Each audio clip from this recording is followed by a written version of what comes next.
Hey guys, it's TF Nut. Welcome back to the channel. Today we're doing another action figure review. This time it's going to be of the brand new Bandai Tamashii Nations S.H Figuarts Jujutsu Kaisen Satoru Gojo Tokyo Jujutsu High School, or Hidden Inventory, Premature Death Arc, whatever you want to call it. We have young Gojo here. This is the first review on the channel in the new apartment. Very exciting. I will say it might be a little bit echoey. You might hear some cars passing by, so I do apologize for that, actually. Didn't realize that was going to happen. But either way, we are here. I am taking a bit of a break still, but I wanted to review this figure during my break. Not really a break, I guess, because I was very excited for this one. Jujutsu Kaisen Season 2 was amazing. I'm really hoping Tamashii Nations is cooking up something with this line, because we haven't heard anything ever since these particular figures here. Next month, we should be getting Geto. Anyway, let's take a look at the packaging. Very nice looking figure. You see the figure in the box, contents right there. Figure on the side as well. See some different images. Satoru Gojo, Tokyo Jujutsu High School. Down here, it has the Jujutsu Kaisen logo as well as Tamashii Nations logo, the quality sticker, as well as the Bandai logo.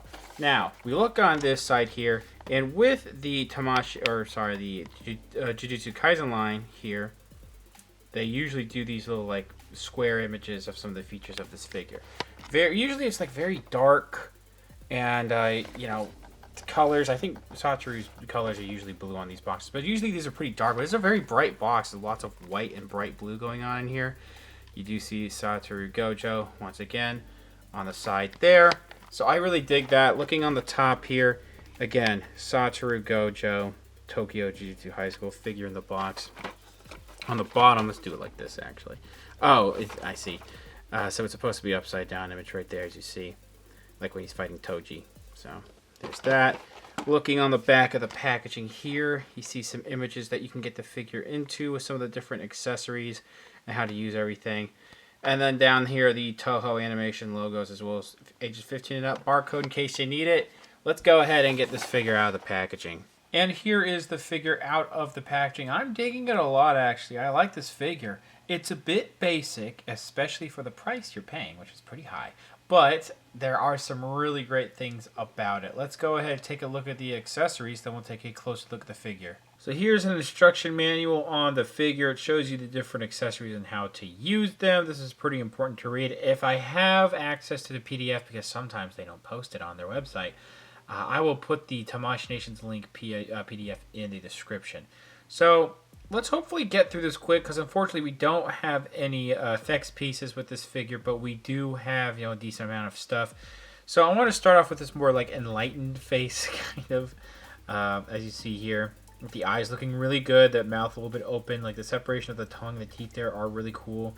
The eyebrows, eyelashes, all of that, and the ears are actually sculpted nicely too. All the printing that you see on here is really good. It does have, just like the other faces, a like base coat of a skin tone on here, and you see these grooves on the side here. So you take the glasses, which are a little bit hard to fit on, and I want to go ahead and show off how these look. So what is going on with the plant? I think that was just a little bit of hair right there. Excuse me. We do have the silver right here, all throughout really, and then you do have like these darker, like bluish, blackish lenses here. They're not translucent at all, but you see that they fit, because of the grooves, they fit on there very nicely, which I think a lot of more action figures should do that. You know, because you have hair covering this, and you can't tell the grooves in there when you have the hairpiece on there. So other action figures that have glasses, I would love for them to do it like this. I know maybe it would be difficult for Marvel Legends.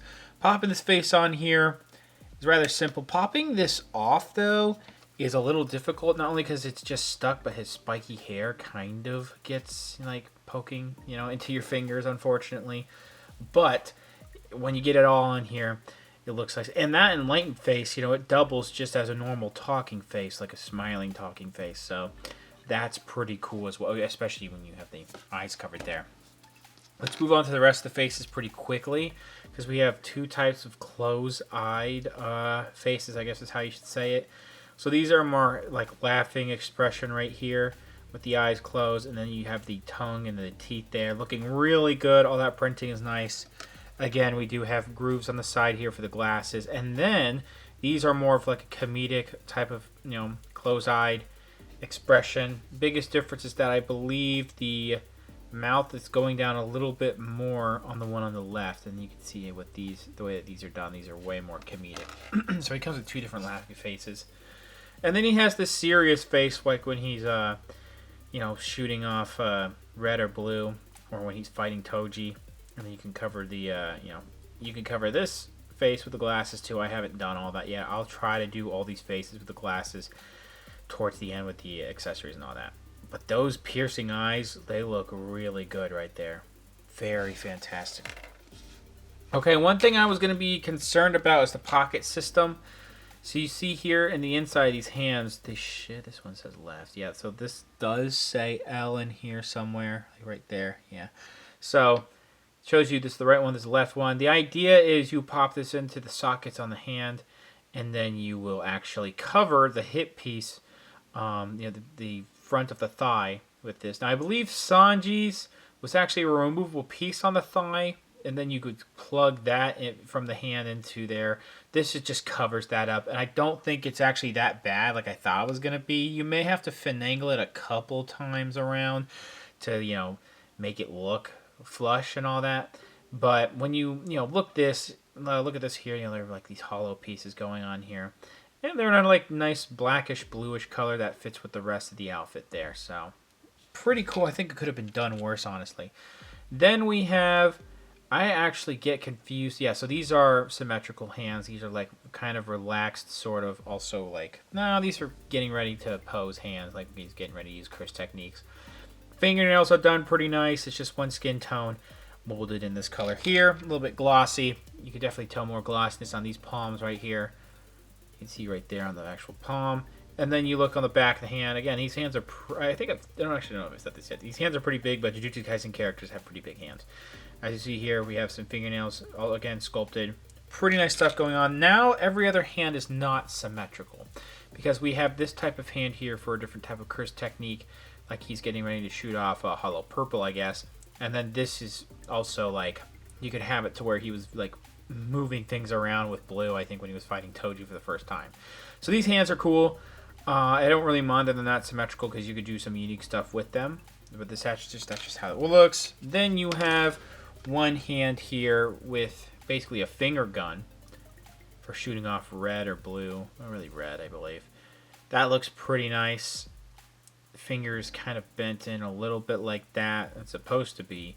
You have to like finagle the wrist to make it like centered when you want him to shoot at something. But that's cool. And then you have a peace sign hand. I wish he came with two peace sign hands, just one here. But this is still rather nice. Not much going on here. Last but not least, we do have a hand with a cell phone. The cell phone has some pretty nice paint on here. There's some fuzz going on. I don't know what's going on. Yeah, that's weird. But as you can see, we do also have... man, that is weird. We have a black screen. It's like almost like a tannish, yellowish kind of color going on. And we do have some black vents right there, and then this hand here. This is all molded into the hand. It does not come out, from my understanding.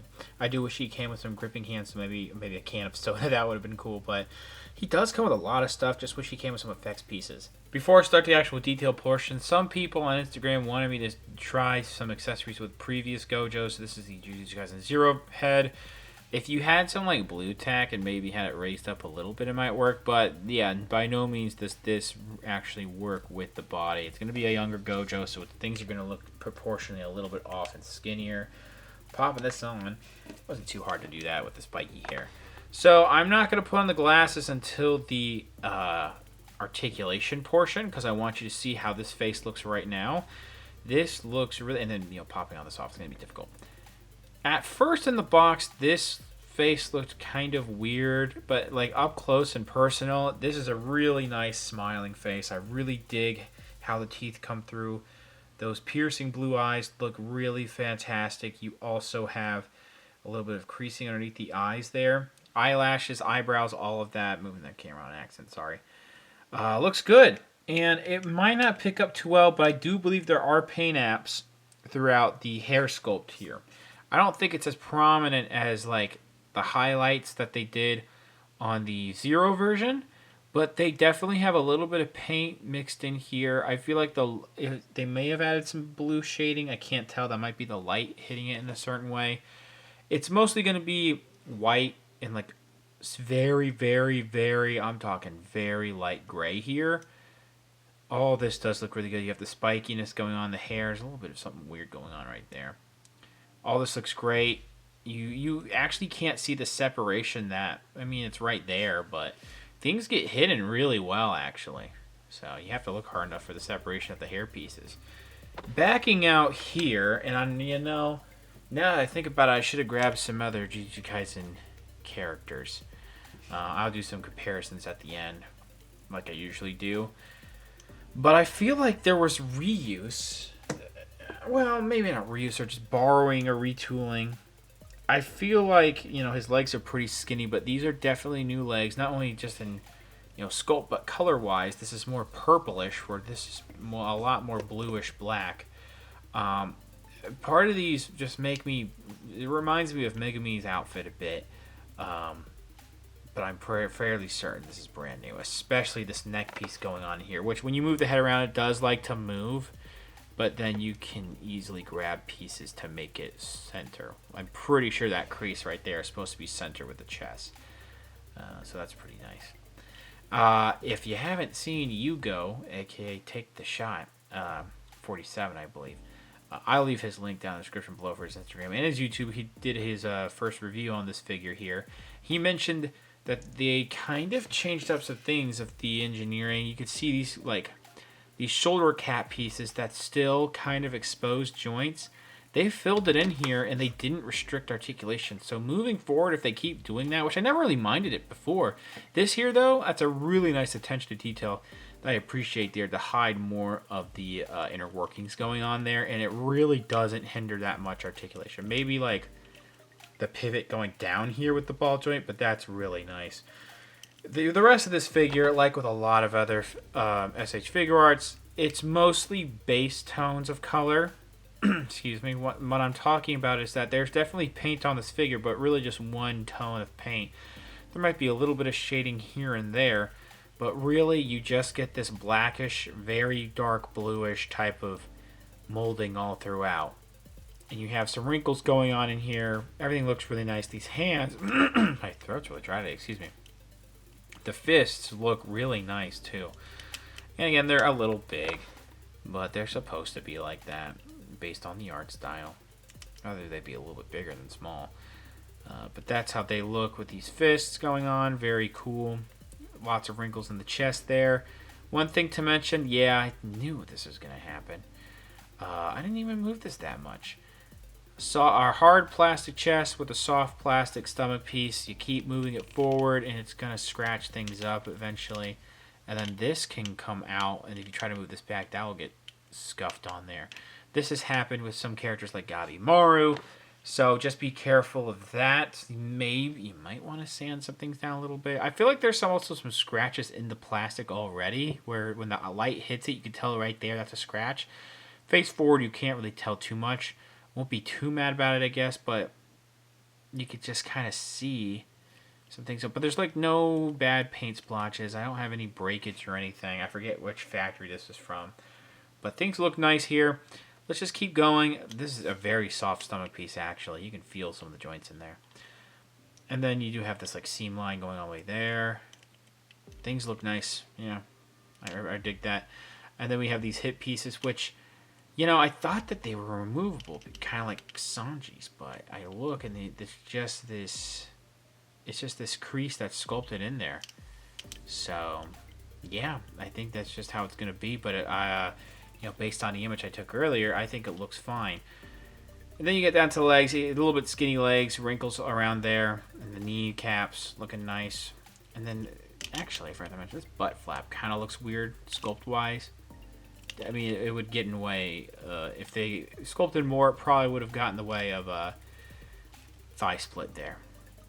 All the way down there again, nice wrinkles, and you get some more wrinkles in the cuffs there. And then these shoes are definitely different because they're a lot more flat compared to how these boots look on Zero version of Gojo.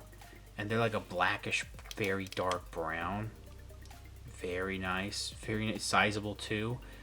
The placement of the toe hinge gives this feels like it's going to give this a lot of weight. So these are a little bit they're not super duper tight, but they're tighter. So you know, I feel like this is gonna be balancing when you're doing walking poses pretty well. That's what the bottom looks like there. So it seems, it seems like I may not have talked about this figure too much, but it's a bit basic in design. It's a Jujutsu high school outfit. There we go. You guys are familiar with how a lot of these look by now. So they just kind of did that with this figure here, and I don't think it's bad at all. Okay, so I have the glasses on with this particular face. A lot of you are familiar with the head articulation, dumbbell joint going on here, torso joint from the neck into the torso. So that actually allows for really good range of motion down, and then going up, it could be a little bit better. Side to side like this. It's a little loose, but it still keeps it posed pretty well. All the way around with rotation, all that's great. So pushing down a little bit again, you can get down a little bit with that. Of course, it makes all that breakage, of course. But that's as far out as these arms want to go too. And then you do actually have really good like butterfly joint type swiveling going on here. Sometimes these figures are really tight around here, so you definitely can try to make it go all the way around. Yeah, there we go. Just a little nervous. They're not too tight, but I'm not going to try too much. Upper arm swivel is actually really good here.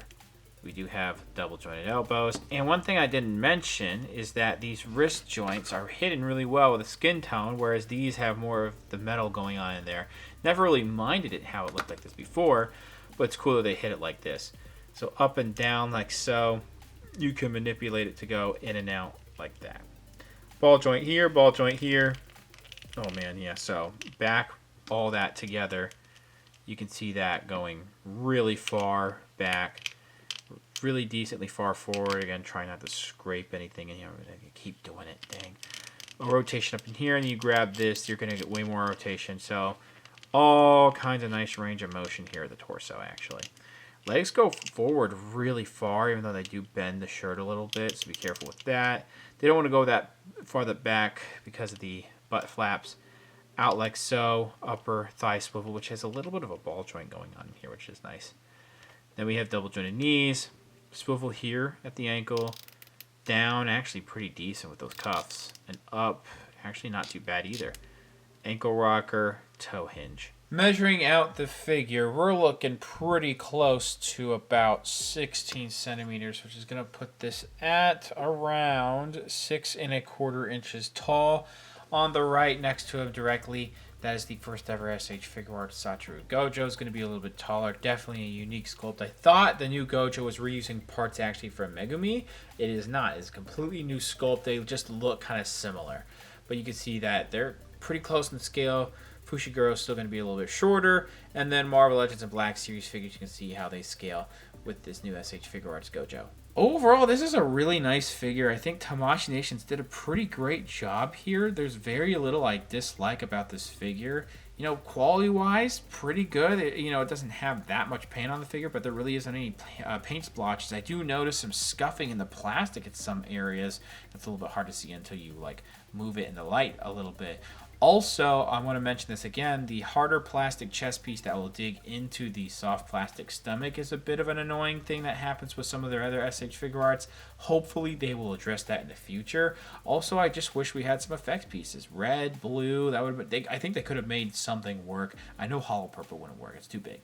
But I feel like they could have done something with the effects pieces, even if it was pretty minor, like what they did with the Zero version of Gojo. But what we do have here is pretty nice. Lots of nice different hands and faces. The pocket system I actually thought was going to be done way worse. It's pretty solid here.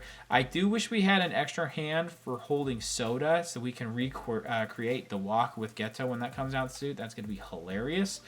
The thing about this figure is that these figures are getting more expensive. This was like $85 after shipping, so that's gonna be close to that price on Big Bad Twister and other places. I got mine on HobbyLink Japan. It might be a little bit better price on Nin-Nin Game or Hobby Genki. But yeah, these are getting a bit more expensive. So if you want to wait for this figure, wait for a sale. I don't blame you. But if you absolutely need this figure and you're a big Jujutsu Kaisen fan, it is out now. But that's the price you'd be paying, which is kind of rough. Thanks for watching. Please subscribe to the channel if you haven't already. Comment down below what you think about the figure, what you think about the review. Leave a like, share, mix your friends. Follow me on Instagram for more content over there. And I'll see you guys later.